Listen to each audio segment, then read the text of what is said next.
Hello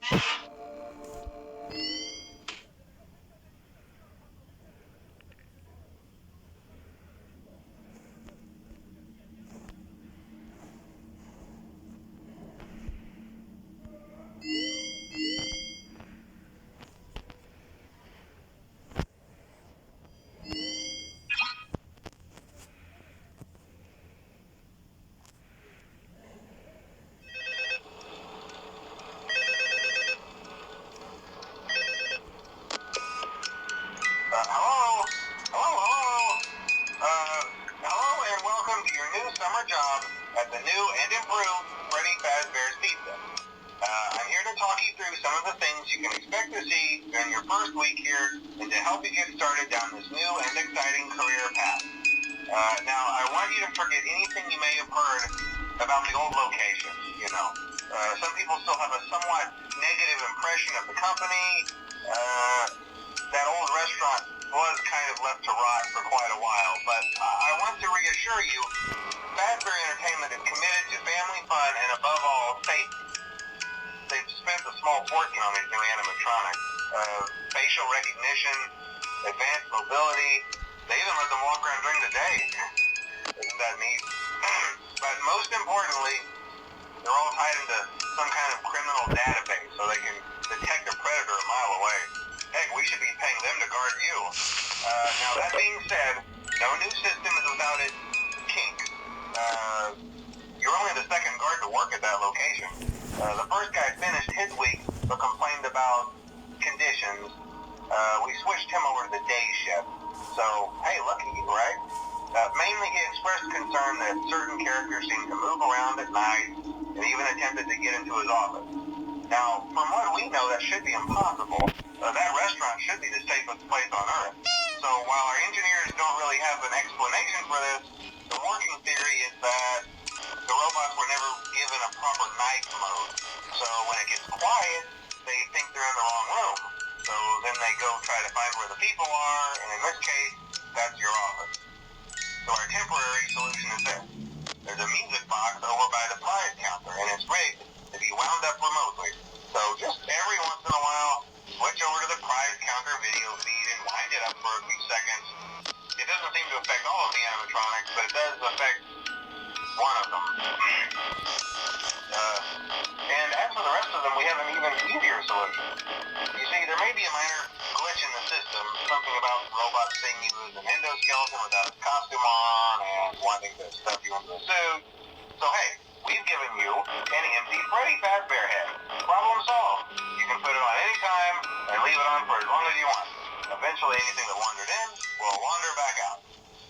Something else worth mentioning is kind of the quirky modern design of the building. You may have noticed there are no doors for you to close.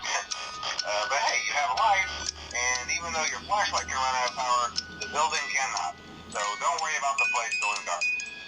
Well, I think that's it. You should be golden. Check the lights, put on the Freddy head if you need to. Keep the music box wound up. Piece of cake. Have a good night, and I'll talk to you tomorrow.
lengths to create an authentic VR experience, including using scanned photographs for reference and using original performance routines where applicable.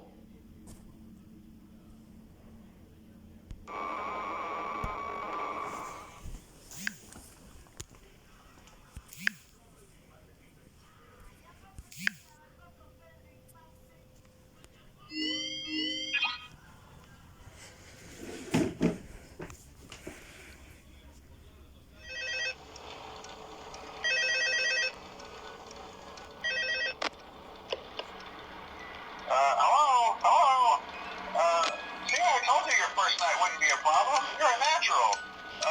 By now I'm sure you've noticed the older models sitting in the back room. Those are from the previous location, and we just use them for parts now. The idea at first was to repair them. They even started retrofitting them with some of the newer technology. They were just so ugly, you know? And the smell. So the company decided to just go in a whole new direction and make them super kid-friendly. Those older ones shouldn't be able to walk around, but if they do, the whole Freddy head trick should work on them too, so whatever. I love those old characters. Did you ever see Foxy the Pirate? Oh wait, Foxy. Oh yeah, Foxy. Hey listen, that one was always a bit twitchy. I'm not sure if the Freddy head trick will work on Foxy. If for some reason he activates during the night and you see him standing at the far end of the hall, just flash your light at him from time to time. Those older models would always get disoriented with bright light. It would cause a system restart or something. Come to think of it, you might want to try that on any room where something undesirable might be. It might hold him in place for a few seconds. That glitch might have carried over to the newer models too. One more thing. Don't forget the music box. I'll be honest, I never liked that puppet thing. It's always thinking, and it can go anywhere. I don't think the Freddy mask will fool it, so just don't forget the music box. Anyway, I'm sure it won't be a problem. Have a good night, and I'll talk to you tomorrow.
first night wouldn't be a problem. You're a natural. By now, I'm sure you've noticed the older models sitting in the back room. Those are from the previous location, and we just use them for parts now. The idea at first was to repair them. They even started retrofitting them with some of the newer technology, but they were just so ugly, you know, and the smell. So the company decided to just go in a whole new direction and make them super kid-friendly. Those older ones shouldn't be able to walk around, but if they do, the whole Freddy head trick should work on them too, so whatever. I love those old characters. Did you ever see Foxy the Pirate? Oh wait, Foxy. Oh yeah, Foxy. Hey listen, that one was always a bit twitchy. I'm not sure if the Freddy head trick will work on Foxy. If for some reason he activates during the night, and you see him standing at the far end of the hall, just flash your light at him from time to time. Those older models would always get disoriented with bright light. It would cause a system restart or something. Come to think of it, you might want to try that on any room where something undesirable might be. It might hold him in place for a few seconds. That glitch might carry over to the newer models too. One more thing, don't forget the music box. I'll be honest, I never liked that puppet thing. It's always thinking, and it can go anywhere. I don't think the Freddy mask will fool it, so just don't